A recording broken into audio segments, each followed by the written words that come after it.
What do you think is the important problem for the tragedy of the Palestinians? Why is their excruciating plight remains unanswered? Well, part of the tragedy of the Palestinians is that they have essentially no international support for a good reason. They don't have wealth, they don't have power, so they don't have rights. That's the way this world works. Your rights correspond to your power and your wealth. Same inside the United States. United States claims to be the world's largest democracy. They claim to be upholding the human values, human rights, on and on. But same thing happens in the United States. We shouldn't be surprised to see it if you are a poor black kid in places like Roxbury. You don't have the rights of a rich person living in the suburbs.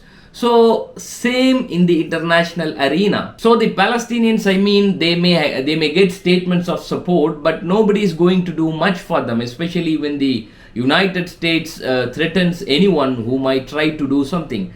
So what's called the national interest turns out to be the interest of the dominant domestic forces in the United States society. So the national interest means the interests of the very rich major corporations, the ones who set government policy and so on. That's the national interest. They are not the population. The population is basically irrelevant.